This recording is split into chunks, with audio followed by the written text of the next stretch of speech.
Welcome back, family, to the Truth Be Told podcast, where I'll be telling the truth, the whole truth, and nothing but the truth. So help us God. So often, many of us are asked what we do and who we do it for.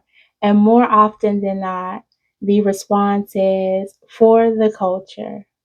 So, of course, y'all know me. This got me to thinking when we refer to the culture, what specifically are we referring to? Is it our real culture or the one that was given to you? Now, you know I'm going to tell you the truth, right? Truth be told, we have been doing it for a culture that has been prescribed to us. The very culture that we so often celebrate has been orchestrated for our demise. Let me demonstrate. For instance, let's look at our language for one and how the words that we typically use shape our mindsets and realities, okay? Using terms like I'm at the crib or that's my girl, that's my boy, keeping us in a low vibrational, infantile minded state of mind, right? If you're in a crib, you're a baby. A boy or girl denotes a toddler or a childlike mentality, yet we're surprised when many of us operate as such. Now, we could discuss how our language has been purposely prescribed to us as a part of the plantation politics we found ourselves within, right? But we won't be talking about that today. Let's stay on topic. As usual, I've handled the research for you, right? So, one thing that we do know about language is it shapes our perception. What they say is true. There is power of life and death in the tongue, and that reigns true in every sense of the words, quite literally. So, when using certain words and terms, you can see how it keeps you in a certain frame of mind, right? For instance, if I'm saying that's my boy, that's my girl, that one emasculates a man down to a boy status, and then we're surprised when we're treated as such, right? The same with women. It's no coincidence they've strategically shifted the narrative from Black power to Black girl magic. Essentially, what this does is create a mindset of division instead of unity. When we're purposely valuing and empowering Black women and simultaneously devaluing and emasculating Black men, we strip the power from the culture as a whole. As we know, men are the backbone.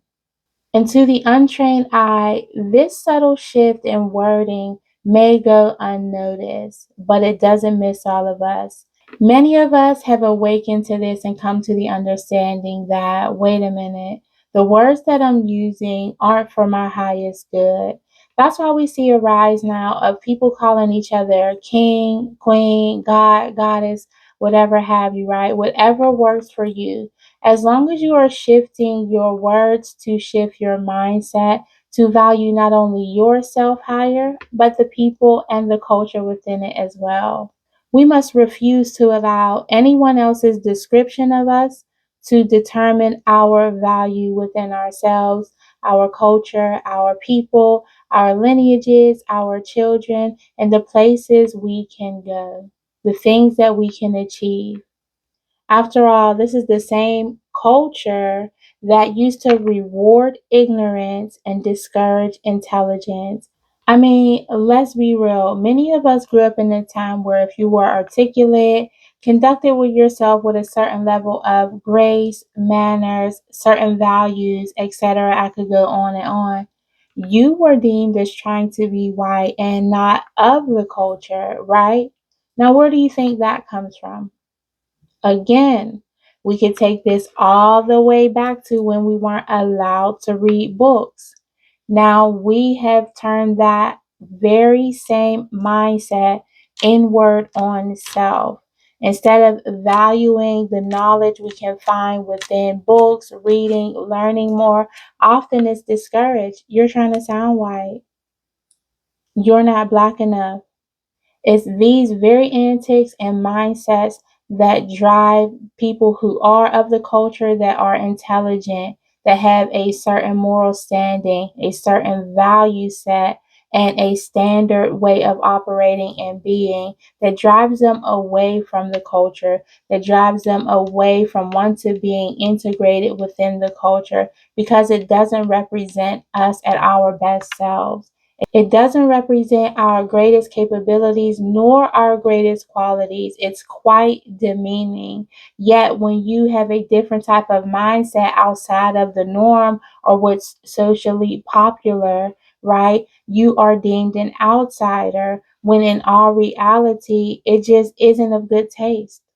Now, we've heard this time and time again in a plethora of different ways from many different people all across time. This is even discussed very directly in scripture as well. Hosea chapter 4, verse 6 states, "My people are destroyed for lack of knowledge because they have rejected knowledge." So, regardless of who you think my people are, people in general should not be rejecting any form of knowledge, especially if it'll help you succeed, get to the next level, become your better self, enhance communities or humanity as a whole. But can I tell you something else? Acquiring the knowledge is only the first step.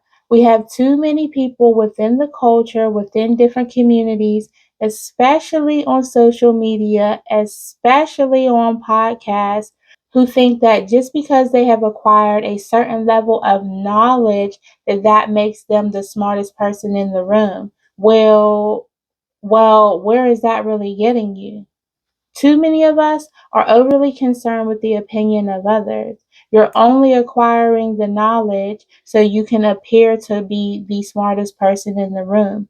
But the real key is to apply the knowledge. That's where wisdom resides. If you aren't using the information, the knowledge, everything that you've read and learned and have acquired throughout the years, to apply it to yourself and bettering everything and everyone around you, what exactly are you doing with the information?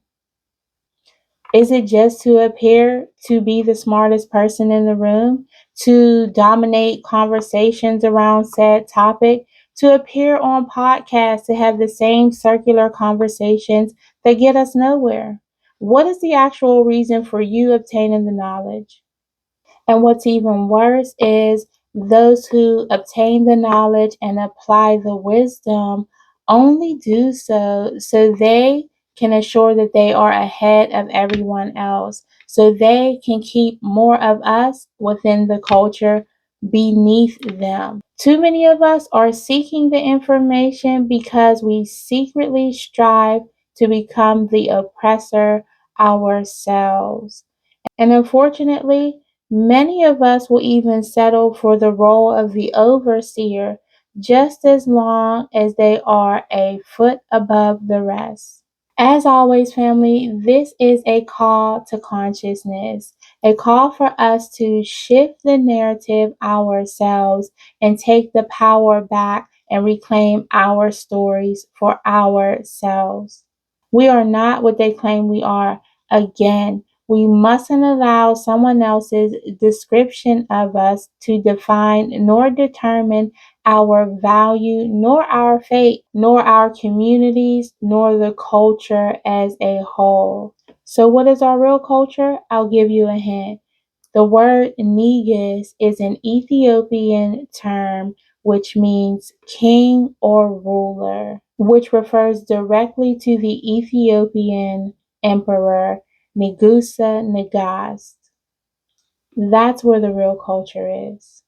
As I've mentioned in previous episodes, you can't really understand the tree if you don't understand what it's truly rooted in. So, again, study your real roots, your real culture to find out who we really are deep down within. As always, family, this is definitely a topic we need to delve into further and have a deeper conversation about what is the culture and what it means to you. So, thank you for tuning in again. Please like this video if you haven't done so already. And if you haven't subscribed, I mean, what are you waiting for? Become a part of the family and tribe over here and share if you feel inclined. And until next time, family, as I always say, truth without love is brutality. Love without truth is hypocrisy. And as we know, fools multiply when wise men or women are silent. So we mustn't be silent. We must tell the truth, the whole truth, and nothing but the truth, even when it hurts. Until next time, peace, y'all.